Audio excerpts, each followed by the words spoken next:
We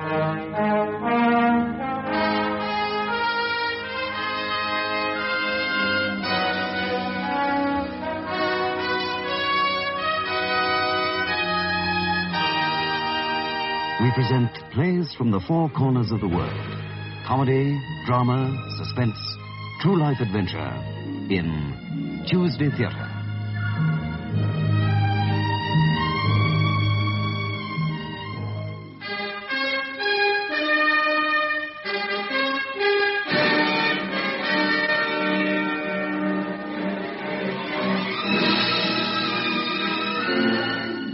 This week in Tuesday Theatre, we present Murder on the Mind by Glenn Day.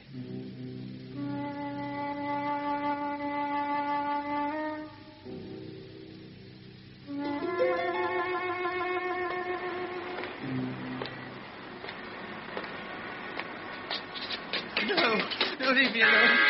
Leave me alone. No.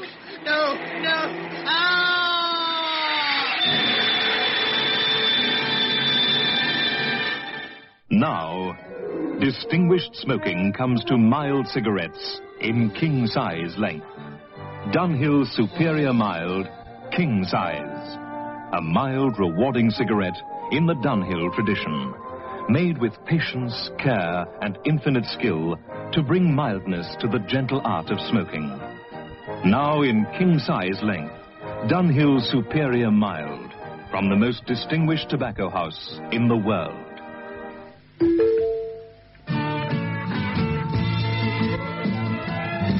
A Peugeot 404 never seems to age. Each day passes as reliably as the last. In a 404, time stands still.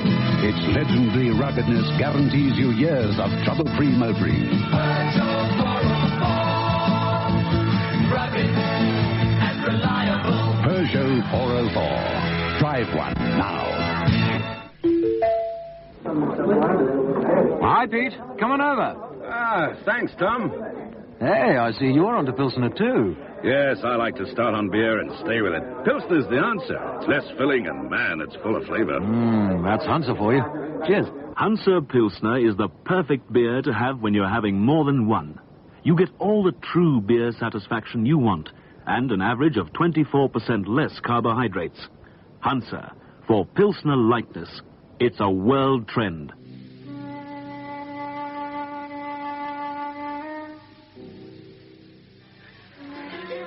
I say, you're Jarvis, aren't you? Sunday Mail? That's right. I don't think... What brings you to London? Are the provinces too quiet for you? Oh, no, it's not that. There's a conference on. But are you not connected with the newspaper world, Mr... Indirectly. Yes, you could say that. Yes, I am connected with the newspaper world, but only indirectly. Do you ever meet any of the people you write about, Mr. Jarvis? Oh, yes, of course I do, but I don't understand. You don't need to. How long have you been a crime reporter? Look, I don't understand what this is about. Are you a journalist out for a quick story or something? No, I told you that. Well, then why all the questions? I want some information, Jarvis. Oh, what sort of information? Sort of information only you can give me. Well, I wish you would explain. Remember the Parker murders? Parker? Yes, of course I do. You covered that case, didn't you? Rather thoroughly. I mean, right from the beginning. Oh, that's my job. Is it? Is it your job to condemn criminals to death, to take sides, to influence the public against innocent persons? Is that your job, Jarvis? I don't think I understand what you're saying. I don't know you, and I don't like what I think you're implying, so if you'll excuse me. You haven't heard all I have to say, Jarvis. I don't think I care to. No? Look, I don't know who you are or what you're after. But... Don't you, Jarvis? Look at me, Jarvis. I'm a little older. 15 years older, Jarvis. 15... You're Donaldson. Right, first time, Steve Donaldson. 15 years in prison changes a man. It makes him look much older than he really is. The features become a little hard, a little sunken, perhaps. 15 years is a long time. I've had a lot of time to think, and I don't think you'll like my thoughts very much. Oh, yes. I've thought about you, Jarvis. What do you want from me? Nothing. Nothing? Then why... Nothing of material value. But I want you to experience some of the mental torture I experienced. For 3 years, you kept that case alive in your newspaper column. For 3 years, I sweated, I suffered, because I knew you'd never give up. Yes. You kept at it, building false evidence, making people believe snippets of information which you sucked out of the air. On and on, relentlessly hammering it into their heads. And then they caught me. Look, if you wanted to attack me, why didn't you do it in court? You've never stood trial for murder, have you? If you had, you would know what it's like to stand there, the palms of your hands sticky and uncomfortable. The sound of your heartbeat like a kettle drum in your ears. The feeling that everybody in that courtroom is whispering, "He's guilty, he's guilty." With a slow, unbearable rhythm which grows in your mind until you think your skull's going to crack. Oh, yes. It's easy enough to describe the haggard look of the prisoner, uneasily clasping and unclasping his hands, the trembling lips searching for words. That's easy enough. But have you ever imagined yourself up there? It's hell, Jarvis. You don't know what you're saying half the time. You only know that you're innocent, and somehow you've got to prove it. But how? How? You were imprisoned, Donaldson. You weren't given the death sentence. Am I supposed to jump for joy? They found me guilty, didn't they, of being an accessory to murder? There wasn't enough evidence, was there? Why didn't you create some more and have me hanged? I reported what I took to be the facts, that's all. Even if they were wrong? Did you ever bother to find out? I can't remember. It's a long time ago. Do you ever bother to print the truth? Or do you just write to fill up a page, Jarvis? I've asked you before, what do you want? And I've told you. Nothing. Now that I'm free, I plan to become a gardener, Jarvis. And I've just planted my first seeds in your mind.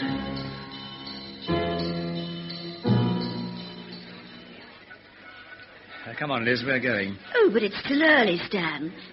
Why, what's the matter? You're as white as a sheet. The haggard look of the prisoner. What? Oh, never mind. Oh, come on, let's get away from here.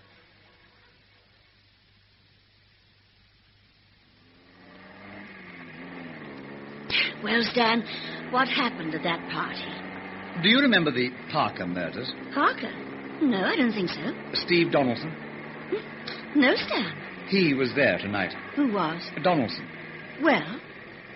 He accused me of printing false information about the murders. What? It was a case which intrigued me, Liz. I don't think I'll ever forget it, as long as I live. Mr. and Mrs. Parker were victims of what appeared at the outset to be nothing more than a series of sadistic practical jokes in very bad taste. Mm. You know, the usual mysterious phone calls, just heavy breathing at the other end of the line, anonymous letters, etc. Mm-hmm. Well, they reported it to the police. Old man Parker was pretty wealthy, and they'd retired to a cozy little cottage in the country. Parker alerted the police, as I said, and they, in their small way, tried to help. Yes. The phone calls and letters stopped for a while, and then suddenly they started up again, more threatening than the first time. Mm. They terrorized the old couple until they were nearly demented with fear.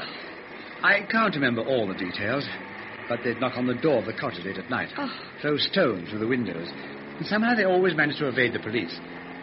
One morning, the Parkers awoke to find their faithful little spaniel had been murdered in the night. Oh, how terrible. Oh, there's worse to come. More notes arrived, telephone calls, asking for money to be placed at certain almost inaccessible places. Mm-hmm. The Parkers ignored them, and a policeman was put on guard day and night at their home.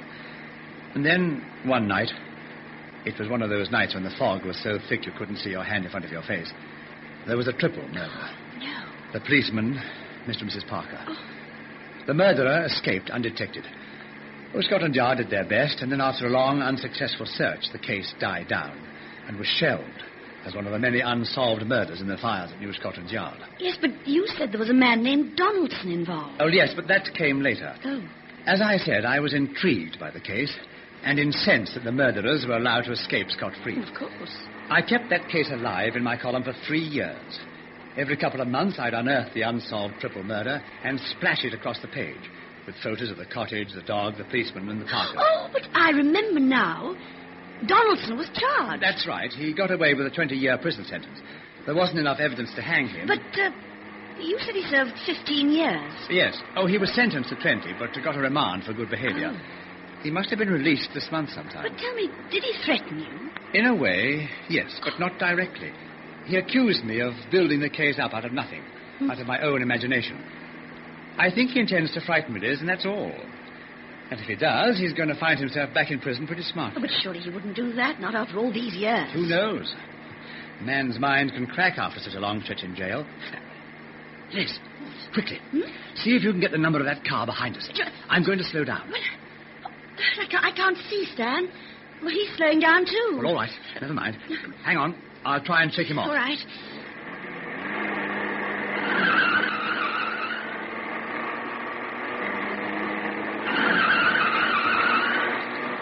No, he's still there. Oh, dear. Well, I'll bet you anything you like that's Donaldson.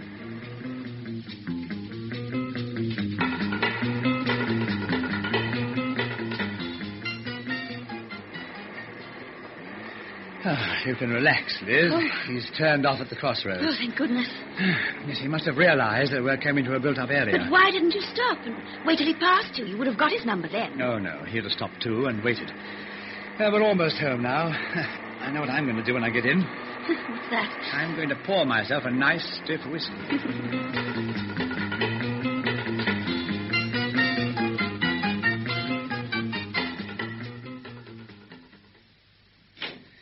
Oh, well, here we are.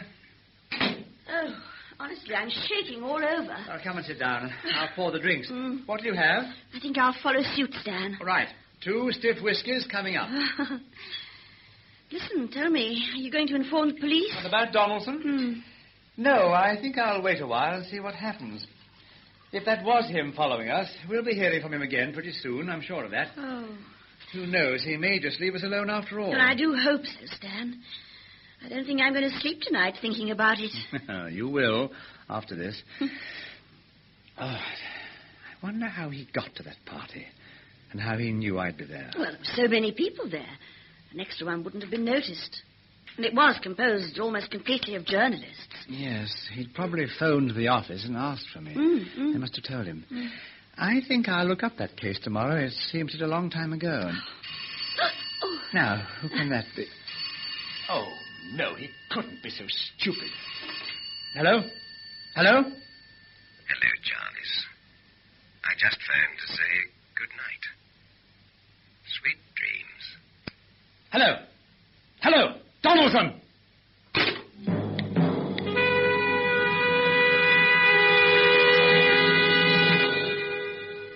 There is a corner of the vineyard selected for Montac.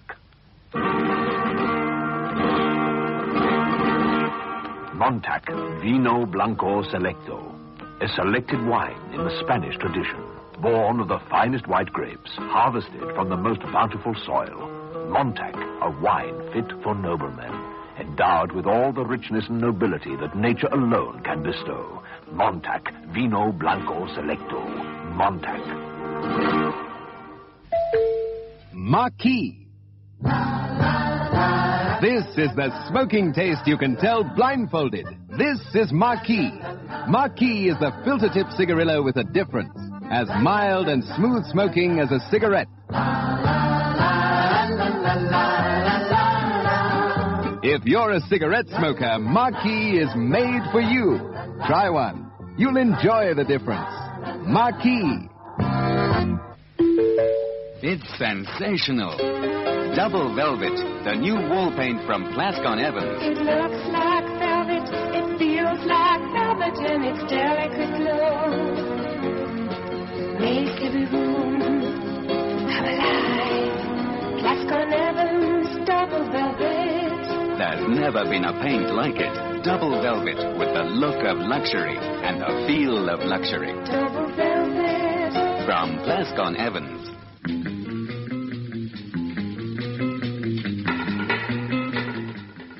You've never stood trial for murder, have you? The palms of your hands sticky and uncomfortable.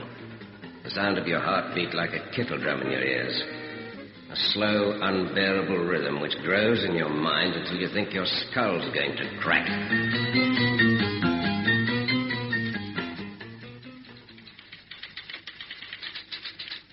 You all right, Mr. Jarvis? What? Oh, John. Yes, I'm fine. I'm just dreaming a little. You're not looking so well, if I may say so, sir. No, a little tired, that's all. Anything interesting in the newsroom? Oh, the usual. Do you want me to take that copy through for typesetting, sir? Yes, please, John. The other proofs come through yet? No, sir. Shall I check them up for you? If you don't mind. I don't know what's the matter with me. I can't seem to concentrate anymore. Perhaps you need a holiday, sir. No. I think I need to retire and leave reporting to young people like you. New blood, new ideas. The ink in my blood is drying up. If you don't mind me saying so, sir, I don't think this paper would be the same without your column in it. Oh, thank you, my boy. Oh, excuse me. Just close the door for me, John. Yes, sir. Hello? Hello, Jarvis. How are you? Donaldson, will you leave me alone? But I have, Jarvis, for at least 2 days. I've asked you before. What do you want? Not money, Jarvis. I'm not like you. By the way, how much did Fraser pay you? Fraser? Who the hell is Fraser? You don't know. No, darn you. No, jolly well I don't. Strange. Now, come. Your memory can't be that bad, old boy. I warn you, Donaldson. If you don't get off my back, I'll put the police onto you, and you'll be back behind bars before you know where you are. Really? It's been 2 weeks since the party, Jarvis. Why only now? Why haven't you phoned them before now? Oh, because... Because you're scared, aren't you? Because you do remember Fraser. You're feeling just a little bit guilty, aren't you? No. No! Control yourself, Jarvis. That's not good for you, you know. Not good for you at all. Who is Fraser? It's a pity I have to spell it out for you, Jarvis. Fraser is the man who killed 1 dog, 1 policeman, and 2 Parkers. What? Donaldson! Donaldson! What's the matter, sir? Who's that? Mind your own business, boy. What the blazes do you think you're doing here? Yeah, Get out at once. Yeah, Get out!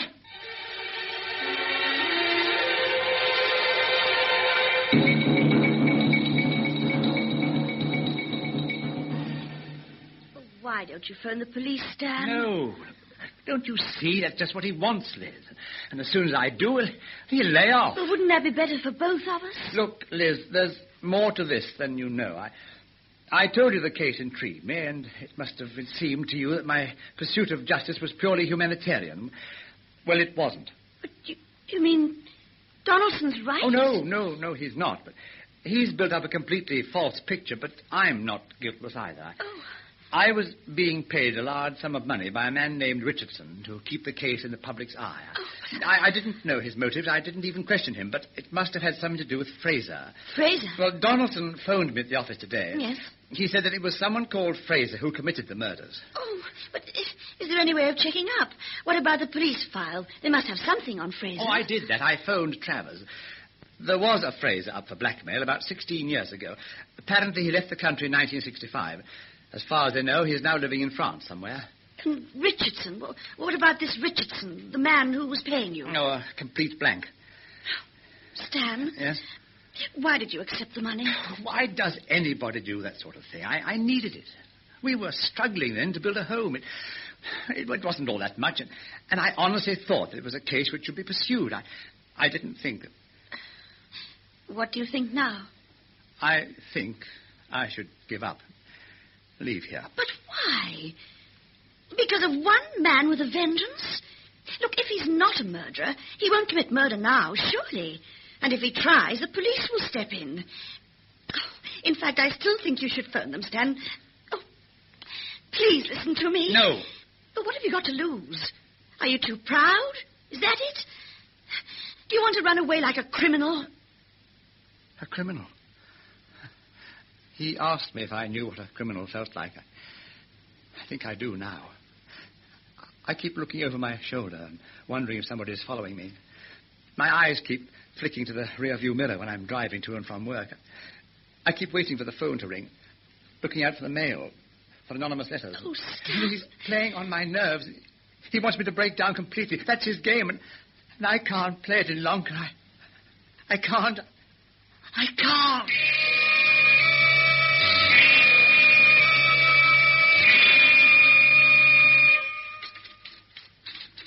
Mr. Jarvis, Mr. Jarvis. Sir. What? Who are you? It's John. John? Did Donaldson send you? Donaldson? Yes. Oh, I know your game. There are a whole lot of you, aren't there? I brought your proofs back, sir. Proofs? Are we running another story on the Parker murders? Oh, the truth this time. Is that it? Is that what you want? A double-page spread. Eh? What do you think? Photos of the dog, the policeman, old Parker and his wife. And then right at the top, a photo of Stanley Jarvis, criminal. How does that sound? The crime story of the year. Go ahead and write it, my boy. It'll make your name for you. You want that, don't you? I don't know what you mean, sir. Don't you? Then read this letter, then. Letter? Go on, read it. All right, sir. Out loud, so that my ears can hear what my eyes fail to see. Jarvis, your time is running out. Fraser was Richardson's stepbrother. A fact I'm sure you knew. But perhaps you didn't know that Richardson died in Versailles on the 14th of June, 1970. The last person to see him alive was Fraser. Do you feel like printing this information? That's all, sir. Oh, it's not enough. I don't understand, sir. Who wrote this letter to you? An innocent man who spent 15 years in prison. That must have been hell. Can you imagine what it must be like? 15 years is a long time. Oh, I'm too old now. Too old to understand. I mean, really understand. Oh, come and get me, Donaldson. No, sir, I can't go on anymore. You tell Donaldson to come and get me. I think you ought to go home, sir. Can I drive you back? Go away from me. Leave me alone. I'll walk. I'll walk.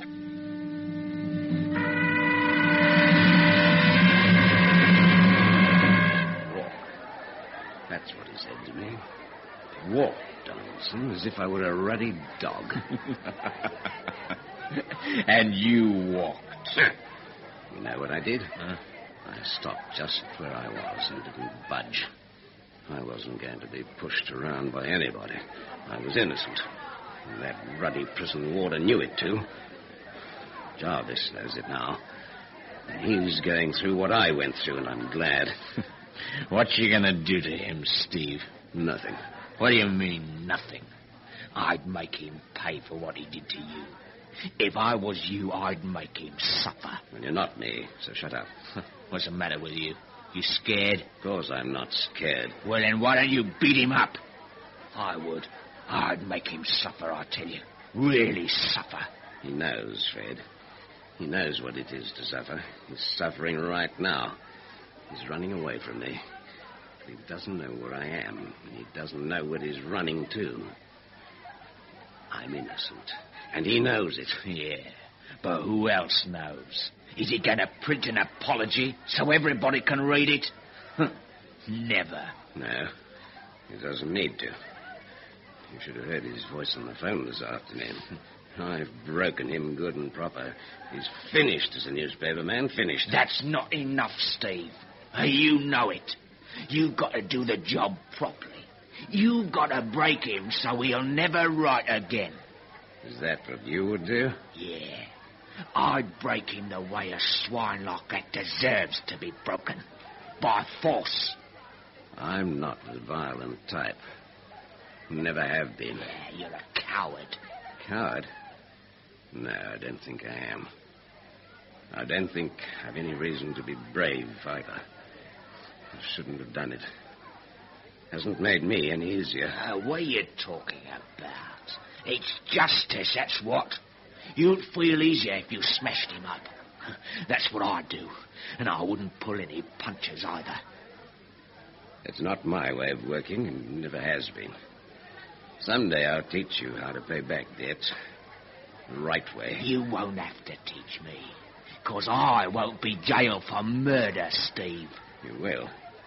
You continue to threaten people the way you do. Where you going? To find Jarvis. What for? Say goodbye. I think he's had enough. Don't you?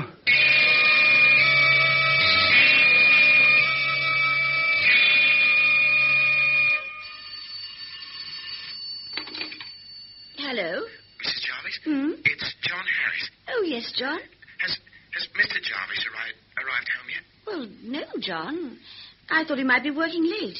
He often does the night before the paper goes to bed. Is he not there with you? No, Mrs. Jarvis.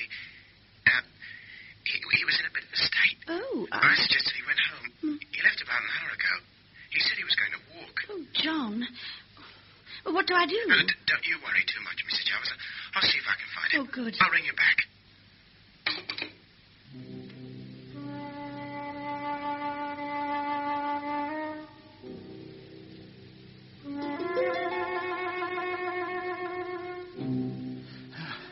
Stop following me. Stop following me, Donaldson. Leave me alone. I didn't want to do it. I didn't. But he offered me money, and I needed that money badly. I couldn't refuse, you see, and he was going to kill me if I did. You understand? I knew you were innocent. You see, he knew Fraser was safe, and if I could find someone else and have him convicted, well, there would be no danger at all. You do see that, don't you, Donaldson? It grows in your mind until you think your skull's going to crack. You've never stood trial for murder, have you? Have you ever imagined yourself up there? It's hell, Jarvis. You don't know what you're saying half the time.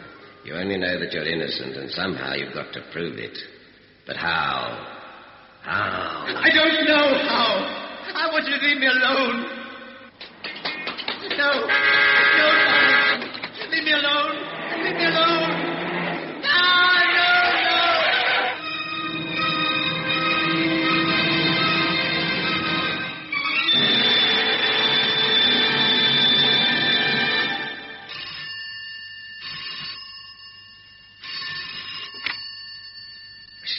Yes? It's John. Oh, yes, John. What's happened? Where is he? Very sorry. John. He's dead, isn't he? Yes. Oh, was it Donaldson? No. Donaldson was waiting at the office. What? It was a late-night news van. Oh. Accident. Driver tried to swerve, but he didn't make it.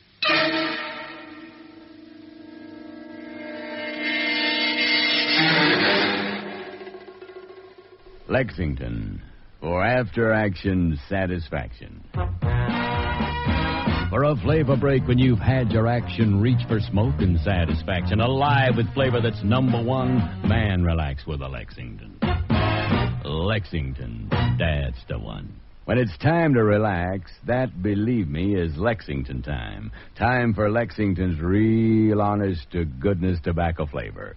Lexington, that's the one. For generations, the cellar masters of the house of Von Rain have handed down the careful, unhurried art of making fine brandy. An art that has culminated in the creation of Viceroy Old Liqueur Brandy. Select Viceroy, the brandy of matchless maturity. Viceroy. Full-bodied, fresh roast flavor. Frisco is for real coffee lovers. Real coffee is what you get in your cup. And Frisco gives you the greatest coffee value ever. The aroma. The full, friendly flavor. The good, strong, satisfying taste. Frisco is choice coffee beans roasted to perfection. Frisco. Coffee at its best.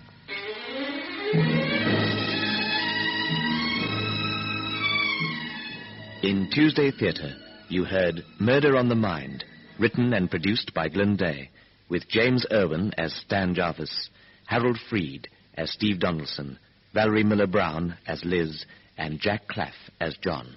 The play was directed by Henry Diffenthal.